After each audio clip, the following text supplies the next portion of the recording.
नाज़रीन ग्रामी, तुर्की में शदीद जल्जले ने हजारों जानें निकाली, जिस पर हर आंख अश्कबार है और हर इंसान दस्ते बद्दुआ है। यकीनन तुर्की की तारीख में ये खौफनाक जल्जला है, लेकिन जल्जले के बाद दुनिया भर में कई सवाल खड़े होना शुरू हो गए।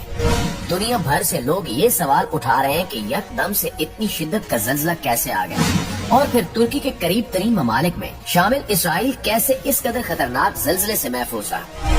ये सवालात आम लोग ही नहीं बल्कि माहिरीन भी उठा रहे हैं। माहिरीन का कहना है कि कहीं न कहीं इस जल्जले का ताल्लुक तुर्की की सियासत से जुड़ा हुआ है। पाकिस्तान समेत तुर्की और कई दीगर ममालिक में हार्ड टेक्नोलॉजी के ट्रेंड्स चल रहे हैं। तुर्की में मौजूद लोग यही बातें कर रहे हैं कि ये कोई कुदरती आफत नहीं थी, बल्कि एक मसनूई जल्जला था। बताया ये जा रहा है कि मगरबी ताकतों ने तुर्की और तैयब उर्दगान की सियासत से निपटने के लिए हार्ड टेक्नोलॉजी का इस्तेमाल किया है और तुर्की को मसनूई जल्जले के जरिए तबाह बर्बाद कर दिया है। तुर्की के अवाम तैयब उर्दगान से मुतालबा कर रहे हैं कि बस अब बहुत हो गया, आपने अब अमेरिका को जवाब देना है और अपने लोगों की जानों का हिसाब लेना है। दोस्तों, तैयब उर्दगान अमेरिका की आंखों में आंखें डालकर एक खतरनाक जंग लड़ रहा है। मुसलमान ममालिक के सरबराहान में तैयब उर्दगान वाहिद लीडर है जो अमेरिका को मुंह तोड़ जवाब देते हैं और किसी किस्म की कमजोरी का मुजाहरा नहीं करते। यही वजह है कि दुनिया भर से माहिरीन ये दावा कर रहे हैं कि ये जल्जला मगरबी ताकतों ने तैयब उर्दगान से निपटने के लिए तजर्बे के तौर पर तुर्की में शुरू किया है। कई लोग तो इस हवाले से बाकायदा सबूत भी दे रहे हैं। इस वक्त तुर्की के 10 शहरों में जल्जले के नतीजे में 1700 इमारतें जमीन बोस हो चुकी हैं। तुर्की समेत जॉर्डन, शाम और लबनान जैसे तमाम करीबी मुसलमान ममालिक में ये जल्जला आया है, लेकिन मगरिब के चहेते मुल्क इसराइल में कुछ भी नहीं हुआ। वहाँ जल्जले के मामूली असरात भी नमूदार नहीं हुए। ये कैसे मुमकिन है कि 7.9 शिद्दत के जल्जले से करीबी मुल्क इसराइल में कुछ भी न हो। जल्जले से पहले लोगों ने जो रोशनी देखी वो किस चीज की थी? हार्ड टेक्नोलॉजी किस तरह काम करती है? तैयब उर्दगान ने अमेरिका के किस मुतालबे को ठुकराया जो अमेरिका ने मसनूई जल्जले का सहारा लिया?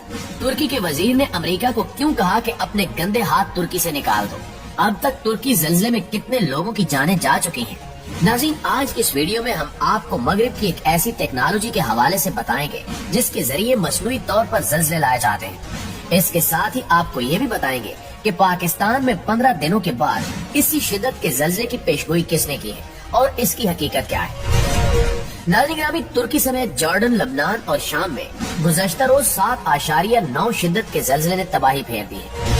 10 शहरों में 1700 इमारतें जमीन में धंस गई और बेशुमार लोग इसके मलबे तले फंस चुके हैं। इसके अलावा कई हजार लोग इस जल्जले के नतीजे में हलाक हो गए हैं, जबकि हजारों की तादाद में लोग जख्मी हैं।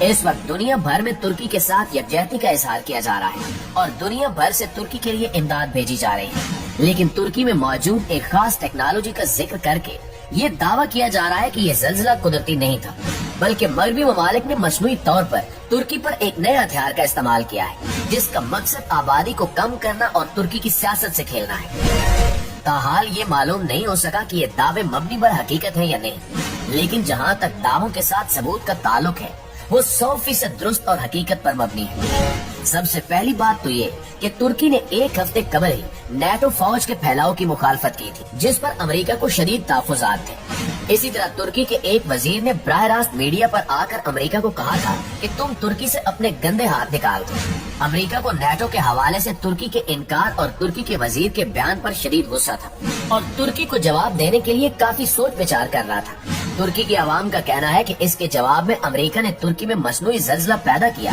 ताकि दोबारा ऐसी कोई हरकत कोई मुसलमान मुल्क न कर सके। तुर्की की आवाम सदर तैयब उर्दगान से मुतालबा कर रहे हैं कि इन तमाम चीजों को देखा जाए और गहराई में जाकर तहकीकात कराई जाए। इसके अलावा तुर्की में जर्मनी, हालैंड और बरतानिया ने अपने कौंसलेट बंद कर दिए थे और ये इल्जाम लगाया था कि तुर्की में बड़े पैमाने पर दहशतगर्दी शुरू होने जा रही है, इसलिए कौंसलेट बंद किए जा रहे हैं। यहाँ माहिरीन का कहना है कि शायद ये ममालिक इस मंसूबे के बारे में जानते थे, इसलिए खुद यहाँ से निकलने को तरजीह दी। दोस्तों, एक लम्हे के लिए मान लेते हैं कि ये तमाम दावे महज दावे ही हैं, लेकिन इस हकीकत को कोई कैसे नजरअंदाज कर सकता है कि तुर्की में जल्जले से कबल और जल्जले के दौरान जो रोशनी और पुरस्कार बादल देखे गए वो कहाँ से आए। लोग कह रहे हैं कि हमने अपनी आंखों से जल्जला आने से कबल कोई आग या रोशनी देखी है। इतनी तेज रोशनी कभी भी जल्जले के वक्त नमूदार नहीं होती, ये कहाँ से आई। इसके साथ ही लोग बता रहे हैं कि एक हफ्ता कबल तुर्की में एक पुरस्कार रंग का बादल नजर आया था جس کے بارے میں مغربی میڈیا نے فوری یہ پراپوگنڈا کیا کہ ترکی میں موسم کی خرابی کی وجہ سے بادل کا رنگ بدل گیا، لیکن آج ترکی کے لوگ اس بادل کو زلزلے سے جوڑ رہے ہیں اور دنیا سے سوال کر رہے ہیں کہ یہ کیسے اور کیوں ہوا تھا۔ یہ بھی حقیقت ہے کہ اگر لبنان، شام اور جارڈن میں زلزلہ آ سکتا ہے تو ان ممالک کے ہمسائے میں موجود اسرائیل کیسے اس زلزلے سے بچ سکتا ہے؟ یہ کچھ ایسے سوالات ہیں جن کے جوابات صرف ترکی کے عوام ہی نہیں بلکہ پوری دنیا مانگ رہی ہے۔ ہمارے ناظرین کو یاد ہوگا کہ 2005 میں پاکستان میں تاریخ کا خوفناک ترین زلزلہ آیا تھا اور اس کے ساتھ ہی 2010 میں شدید سیلاب نے تباہی پھیر دی تھی۔ ان دونوں سانحات کے بعد ملک بھر میں بیرون ممالک سے مغربی NGOs آئے اور ملک میں دہشت گردی کو فروغ ملا۔ ہمارے ہاں کسی نے سوال نہیں کیا کہ یہ اچانک اتنی بڑی آفات کے بعد ہی دہشت گردی کیوں اور کیسے شروع ہوئی۔ ہم نے تب یہ تحقیقات کیوں نہیں کی کہ کیا اس میں بھی کوئی ہارڈ ٹیکنالوجی استعمال ہوئی تھی یا یہ حقیقت میں قدرتی آفات تھی۔ دوستو، اسی طرح اب سوشل میڈیا پر ایک ٹی وی خبر شیئر کی جا رہی ہے جس میں بتایا جا رہا ہے کہ آنے والے 15 دنوں میں پاکستان میں بھی اسی شدت کا زلزلہ آ سکتا ہے۔ ویسے اگر سوچا جائے تو امریکہ کے ساتھ پاکستان اور ترکی کی تقریباً ایک ہی جیسی سیاست چل رہی ہے۔ یہاں عمران خان نے امریکہ کو آڑے ہاتھوں لیا ہوا ہے، جبکہ ترکی میں طیب اردگان امریکہ کو ناکو چنے چبا رہے ہیں۔ ممکنہ حد تک یہ دعوے سچ بھی ہو سکتے ہیں، لیکن اس حوالے سے دونوں ممالک کو ہاتھ ملا کر تحقیقات کرنا ہوگی، تبھی پوری دنیا کو حقیقت معلوم ہو سکے گی۔ پیارے ساتھیو، ہارپ ایک ایسی ٹیکنالوجی ہے جو مغربی ممالک نے مل کر تیار کی ہے، جو کسی بھی ملک میں زلزلے لانے کی صلاحیت رکھتی ہے۔ اس کو بڑی تعداد میں لوگوں کو مارنے کے لیے استعمال کیا جا سکتا ہے، جس میں موسم کی تبدیلی اور زمین کی حرکات کی فریکوینسی میں رد و بدل کیا جاتا ہے۔ جب یہ ٹیکنالوجی وجود میں آئی تو تب ہی دعویٰ کر دیا گیا تھا کہ یہ اتنی خوفناک ٹیکنالوجی ہے، یہ کسی بھی ملک میں زلزلے تک لا سکتی ہے۔ دنیا کے 1% امیر ترین لوگ ایک طویل عرصے سے دنیا کی آبادی کم کرنے کی منصوبہ بندی کر رہے ہیں۔